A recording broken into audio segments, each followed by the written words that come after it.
summer really didn't care if my kids were going to be able to go to school in the fall and have schools open through November, because he voted against the school spending and didn't agree to vote for school spending until we favored private schools and scholarships for private schools. So thank you, Angie, for challenging my Republican incumbent. I, too, am challenging a Republican incumbent. That's my hope come March 21st. My name is Sara Dady, and I would very much like to be your Congresswoman here in the 16th Congressional District. I want to say thank you to Jacqueline. I have been a long-time supporter of the ACLU, and it's not just because I'm a lawyer with a conscience.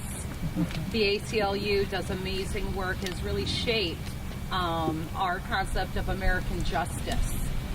And so that work is vital on every level with protecting individual freedoms in this country.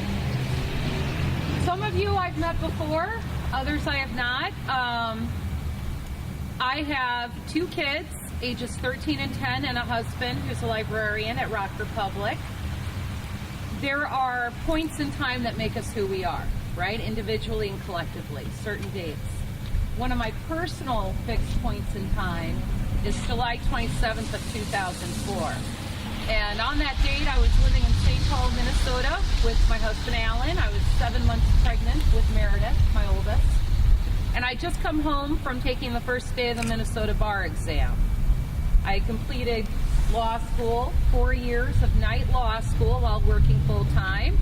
And I was feeling pretty good about the future when I get a phone call telling me that my mother had unexpectedly died. And the center of my world fell out, just like that.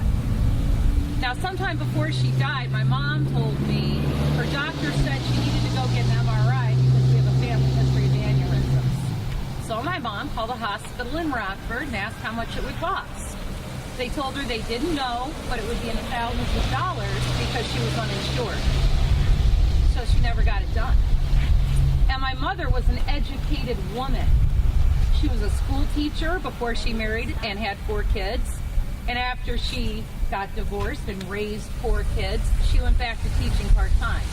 But she didn't have health insurance. And in the United States of America, no one should ever lose a loved one because they don't have access to medical care.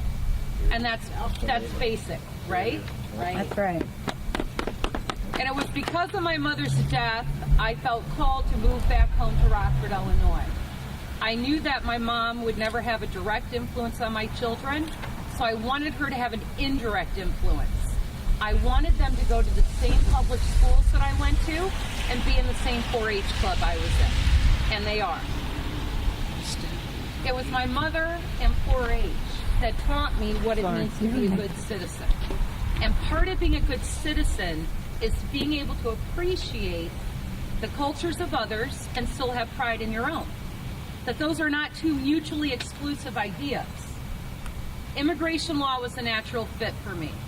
So I started my immigration law practice out of the living room of my house. And a decade later, I've got the largest immigration law firm west of Chicagoland in downtown Rockford. I'm very proud of the work my team does.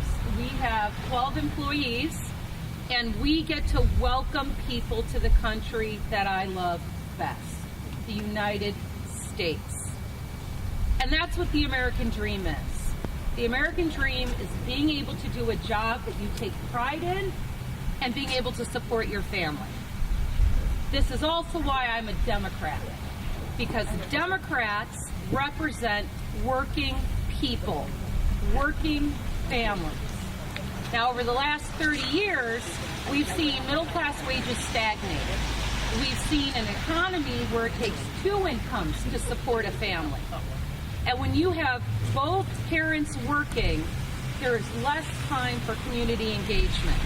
There's less time to be involved in our own governance of our cities and our counties and our states.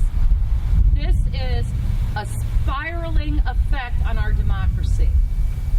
Now here in the 16th Congressional District, we have a representative who doesn't care about us. He hasn't held a real town hall in more than 5 years.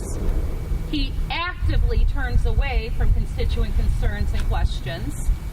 When he voted to repeal the ACA and then voted for that tax plan, which is going to increase all of our taxes here in Illinois, he proved he doesn't know who we are and he doesn't care.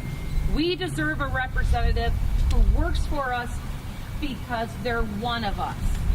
And that's why I am running in the 16th Congressional District. We have the opportunity to work for universal health care. We need single payer, and we need to be pushing to get there. Health care is one of the biggest obstacles to economic growth in this country. Small businesses need health care, affordable health care for their employees. And employees who would like to go and start their own business but don't because they're terrified of losing their access to medical care. Small businesses create 2 out of every 3 new jobs. And that's why we need to support small businesses and universal health care, specifically single payer.